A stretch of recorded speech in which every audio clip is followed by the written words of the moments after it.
Bismillahirrahmanirrahim. Assalamualaikum warahmatullahi wabarakatuh. Alhamdulillah wassalatu wassalamu ala Rasulillah Sayyidina Maulana Muhammad wa ala alihi wa sahbihi wa mawalah, amma ba'du.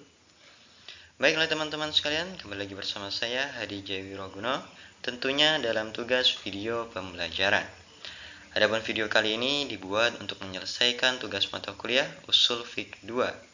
Dan pembahasan yang akan saya bahas dalam video ini yakni tentang lafaz yang tidak jelas maknanya. Nah, sebelum kita memasuki pembahasan, perlu kita ketahui bahwa lafaz yang tidak jelas maknanya itu terbagi menjadi 4. Yang pertama, itu ada khofi, kemudian ada muskil, yang ketiga itu adalah mujmal, dan yang terakhir adalah mutasyabih. Nah, dalam pembahasan kali ini saya khususkan untuk membahas 2 lafaz saja, yakni lafaz mujmal dan juga lafaz mutasyabih. Nah, untuk lebih jelasnya lagi, langsung saja kita masuk ke materinya. Pertama itu ada lafaz mujmal. Nah, lafaz mujmal ini secara bahasa artinya adalah global. Yang artinya lafaz mujmal ini dikatakan samar, tidak jelas, karena sebab lafaz ini masih umum atau global ya. Kemudian secara istilah, mujmal berarti lafaz yang tidak jelas pengertiannya, sehingga untuk memahaminya memerlukan penjelasan dari luar atau al-bayan. Nah, jadi mujmal ini dari segi lafaznya itu masih global, yang artinya masih umum dari segi lafaznya. Dan untuk mengetahui penjelasan dari lafaz tersebut, arti dari lafaz tersebut, maka kita memerlukan penjelasan di luar dari lafaz mujmal itu sendiri. Nah, supaya lebih jelasnya lagi, mari langsung saja kita lihat contoh. Yakni yang pertama saya mengutip dari Quran Surah Al-Baqarah ayat 43 yang berbunyi, A'udzubillahi minasyaitonirrajim. Bismillahirrahmanirrahim. Wa aqimus sholata wa atuz zakata warka'u ma'ar raki'in. Dan laksanakanlah sholat, tunaikanlah zakat, dan rukuklah beserta orang-orang yang rukuk. Nah, yang perlu kita garis bawahi di sini adalah lafaz as-sholata. Nah, lafaz sholat ini merupakan salah satu contoh dari lafaz mujmal. Kenapa dikatakan mujmal? Karena lafaz sholat ini masih umum, global. Nah, ketika kita mendengar lafaz sholat, tentunya kita berpikir, timbul suatu pertanyaan, apa sih itu sholat? Bagaimana sih cara sholat? Nah, sedangkan Allah memerintahkan dalam Al-Quran itu untuk mendirikan sholat, dan tidak dijelaskan sholat itu seperti apa.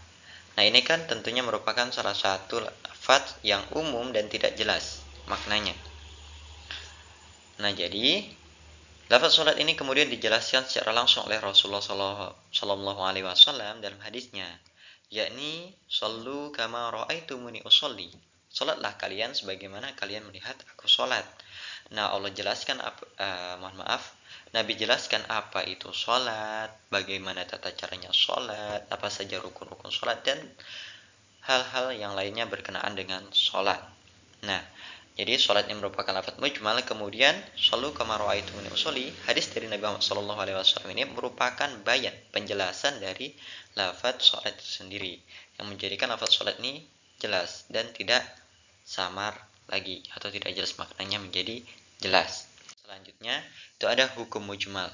Jadi hukum mujmal ini dalam menghadapi lafaz mujmal, yaitu kita harus bersikap tawakuf, diam dalam menentukan maksud tersebut, maka tidak boleh mengamalkannya kecuali jika ada penjelasan dari syar'i. Nah, jadi dalam menghadapi lafaz mujmal, kita itu harus berdiam ataupun kita mencari penjelasan-penjelasan tentang lafaz tersebut, sehingga lafaz tersebut dapat kita amalkan atau dapat kita lakukan. Contohnya seperti sholat tadi. Jika lafaz sholat itu tidak ada penjelasannya, maka kita tidak boleh untuk mengamalkan sholat itu. Karena kita tidak tahu bagaimana sih sholat tanpa adanya penjelasan dari Nabi. Karena sudah adanya penjelasan dari Nabi tadi, maka lafaz mujmal itu menjadi jelas dan boleh untuk kita laksanakan. Nah, selanjutnya kita memasuki ke lafaz mutasyabih. Adapun lafaz mutasyabih ini secara bahasa berasal dari kata sobaha, yang artinya adalah kesamaan. Yakni ketika salah satu dari dua hal menyerupai yang lain, yang menjadikan salah satu dari dua hal itu menjadi samar-samar dan tidak jelas. Nah, sedangkan secara istilah mutasyabih ini berarti ayat yang belum jelas maknanya. Dalam Al-Quran itu banyak sekali ayat-ayat yang dinamakan dengan ayat-ayat mutasyabih dan mempunyai banyak kemungkinan takwilnya atau maknanya yang tersembunyi dan memerlukan keterangan tertentu, dan bahkan hanya Allah lah yang mengetahuinya. Nah, jadi mutasyabih ini merupakan salah satu lafaz yang tidak jelas maknanya, yang menempati tingkatan yang paling tidak jelas. Karena kan yang pertama itu ada khafi, samar-samar, tidak jelasnya masih tingkatan pertama. Kemudian naik satu tingkatan, yakni muskil, kemudian naik lagi satu tingkatan mujmal, dan yang terakhir itu adalah mutasyabih, lafaz yang paling tidak jelas maknanya. Nah, ulama salaf sendiri mendefinisikan lafaz mutasyabih ini yakni al-lafzul ladzi yakhfa ma'nahu wala sabila li an tudrikahu uqulul ulama. Lafaz yang samar artinya dan tidak ada cara yang dapat digunakan untuk mencapai artinya. Nah, jadi lafaz mutasyabih ini adalah salah satu lafaz yang sangat-sangat sulit untuk mencari kejelasannya. Nah, lafaz mutasyabih ini perlu kita ketahui terbagi menjadi dua bagian. Yang pertama itu ada fawati al-suwar. Fawati artinya adalah pembuka, asal katanya ada fathah, pembuka ya. Dan al-suwar itu adalah jamak dari surah, artinya adalah surah-surah. Jadi fawati al-suwar adalah pembukaan awal-awal surah. Awal surah-surah bisa juga ya. Jadi setiap kalimat, tidak setiap kalimat, ada beberapa kalimat ya.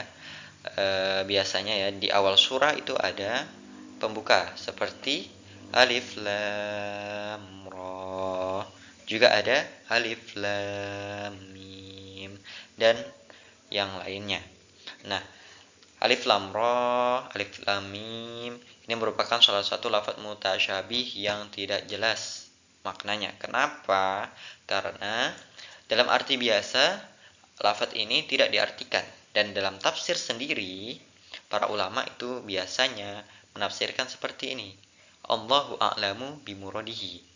Yaitu Allah yang mengetahui dengan apa yang dikehendaki. Yang menunjukkan bahwa lafaz ini sangat-sangat tidak jelas. Dan hanya Allah lah yang mengetahui arti dari lafaz ini. Kemudian yang kedua itu ada tasbih atau keserupaan. Nah, tasbih inilah yang diambil kata menjadi mutasyabih, keserupaan ini tadi. Nah, di sini kami mengutip dari Quran surah Al-Fajr ayat 10, yakni potongan ayatnya, Bismillahirrahmanirrahim, yadullahi fawqa aydihim. Yang artinya adalah jika diartikan secara biasa, tangan Allah di atas tangan-tangan kamu sekalian. Tangan Allah di atas tangan-tangan mereka sekalian. Nah, jadi yang perlu kita garis bawah adalah lafaz yadun, tangan ya. Yadullah ya lebih jelasnya, tangan Allah. Nah, ini merupakan salah satu kontroversi yang sangat tidak jelas. Kenapa? Karena Allah sendiri itu memiliki sifat wajib, yakni mukhalafatul hawadis. Allah itu tidak boleh serupa dengan segala sesuatu ciptaannya. Dan Allah itu mustahil ya, sifat mustahilnya lawan dari sifat wajibnya tadi, yaitu mumassalatul hawadis, yaitu mustahil Allah itu serupa dengan makhluk ciptaannya. Nah, yadullahi itu kalau diartikan seperti biasa kan seperti tangan Allah. Masa iya Allah punya tangan? Kan gak mungkin. Masa iya Allah diserupakan dengan manusia yang punya tangan? Nah, itu kan tidak mungkin dan sangat-sangat tidak jelas keserupaan dari yadullah, keserupaan tangan Allah ini yang menjadi salah satu lafaz yang menjadikan lafaz ini tidak jelas. Masa iya Allah dikatakan punya tangan? Padahal kan Allah memiliki sifat wajib, yakni tidak sama dengan ciptaannya. Nah, untuk mencari kejelasan dari lafaz ini, itu biasanya para ulama itu melakukan takwil dengan menggunakan metode majaz. Nah, lafaz yadullahi ini, tangan Allah ini menjadi majas dan diartikan menjadi kekuasaan Allah. Jadi artinya seperti ini. Yadullahi, kekuasaan Allah, fauqa aydihim, di atas kekuasaan kamu sekalian. Nah, jadi yadullah yang ini menjadi majas dan artinya adalah kekuasaan Allah. Nah, hukum dari mutasyabih. Nah, hukum mutasyabih ini terbagi menjadi dua metode. Yang pertama ada metode dari ulama salaf, yakni dilarang untuk mentakwil, menerima apa yang telah menjadi kehendak syar'i, tidak banyak menuntut serta bertawakuf. Jadi ulama salaf ini yakni ulama ahlus sunnah wal jamaah, mereka itu melarang untuk mentakwil dari lafaz mujmal yang tasbih ini tadi, yang berupa keserupaan. Karena takutnya nanti akan terjadi hal-hal yang tidak diinginkan. Nah, kemudian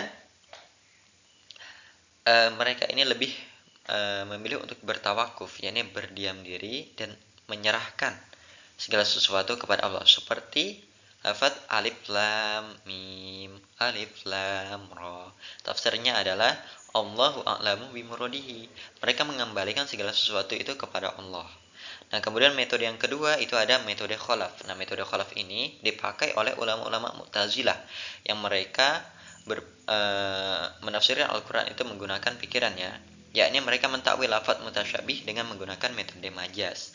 Seperti lafaz yadullahi tadi yang mereka takwilkan menjadi yadullah itu sebagai majaz, dan tafsirnya itu adalah kekuasaan dari Allah Subhanahu wa taala itu sendiri. Nah, mungkin dari penjelasan yang telah saya sampaikan dapat dipahami dengan baik dan jelas.